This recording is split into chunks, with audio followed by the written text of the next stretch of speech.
Good morning সবাইকে। আজকে সকালটা শুরু হয়ে গেছে অনেকক্ষণ আগে থেকেই। তো সকালবেলা আজকে যেহেতু উল্টো রথ, তো সমস্ত বন্ধুদের জানাই উল্টো রথের শুভেচ্ছা।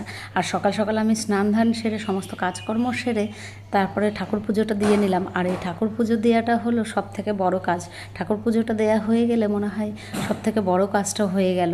যাই হোক, তারপরে চাটা বসিয়ে বাবাকে দিয়ে আসলাম দোকানে চা। আর তারপর বাবাকে আবার জিজ্ঞাসা করলাম, বাবা আজকে তাহলে খাবার দাবার কী হবে? বাবা বললো আমার জন্য একটুখানি রুটি আর যা হয় কিছু করো। তো বাবা যেহেতু তেলে ভাজা খাবে না, ওর জন্য আর আমি তেলে ভাজার হ্যাঙ্গামটা করলাম না। বাবার জন্য আমাদের সবার জন্য একটুখানি রুটি আর বাচ্চাদের জন্য একটুখানি পরোটা করে তারপরে সবাই মিলে একসঙ্গে বসে পড়লাম খেতে।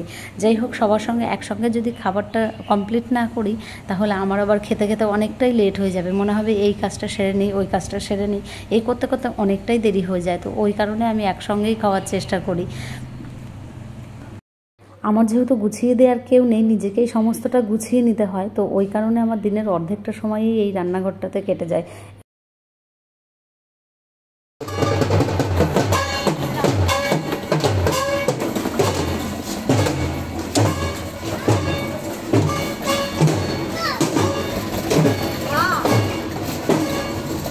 বিকালবেলাতে আমরা ছোটো মেয়েটাকে নিয়ে বেরিয়ে পড়লাম রথ দেখার জন্য। বড় মেয়েটাকে বললাম যে চল আমাদের সঙ্গে একসঙ্গে রথ দেখতে যাব। তো ও বলল, মা সোজা রথের দিন সবাই মিলে একসঙ্গে গেছি, তো আজকে উল্টো রথ, আমার বান্ধবী অপেক্ষা করে আছে, তো আমি আর আমার বান্ধবী দুজন মিলে যাব। তো যাই হোক, বললাম ঠিক আছে, যা দেখে তাড়াতাড়ি চলে আসিস। আর দেখুন ভিড়ের অবস্থা, তো প্রচুর পরিমাণে ভিড় হয়, একা একা ছাড়তেও ভয় লাগে। তো ও বললো যে মা আমরা বেশি দূর যাব না, সামনে থেকে একটুখানি দেখে তারপরে চলে আসবো।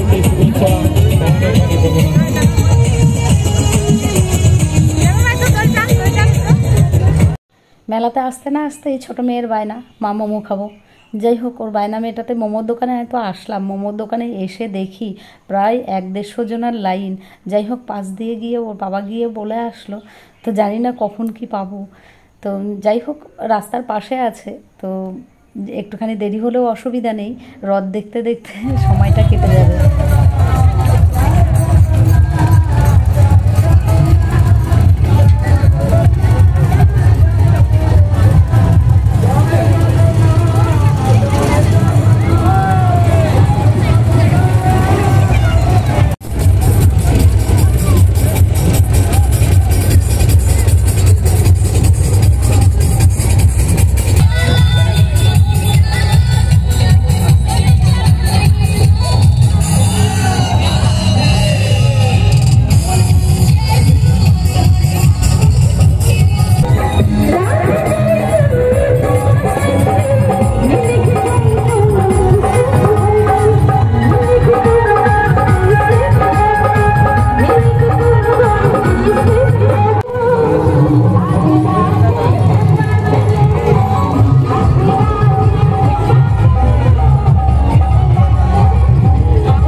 নাম কি এটা?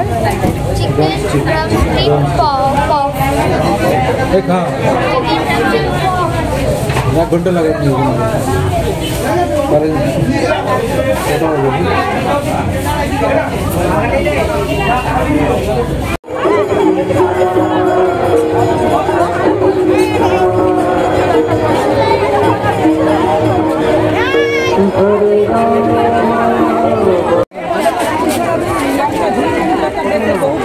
কত করে? 2 টাকা সহ।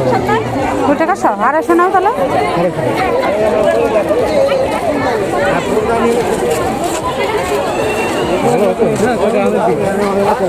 ভালো তো। যাই হোক, কিছু জিনিসপত্র কিনে আর বাড়ির জন্য একটুখানি খাবার দাবার নিয়ে আমরা আবার রওনা দিলাম বাড়ির পথে। আর দেখুন, যেতে যেতে দেখছি মনে হচ্ছে স্টেশনেই মেলাটা বসেছে। স্টেশনেও বসেছে, কেননা স্টেশনের 2 সাইড দিয়ে প্রচুর দোকান বসেছে, তো সব তো অত দেখানো সম্ভব নয়। যাই হোক, আমার একটু আইসক্রিম খেতে ইচ্ছা করলো, আমি একটু আইসক্রিম খেয়ে নিলাম। তারপরে এই যে আমরা বাড়ি চলে আসলাম। বাড়ি এসে দেখুন যে পুতুলগুলো কেনা হয়েছে, তো বাবা এগুলো সাজিয়ে দিচ্ছে, কি অপূর্ব সুন্দর লাগছে দেখুন দেখতে। যাই হোক, চলুন ভিডিওটাও তাহলে এখানে শেষ করছি। সবাই ভালো থাকবেন, সুস্থ থাকবেন, টাটা।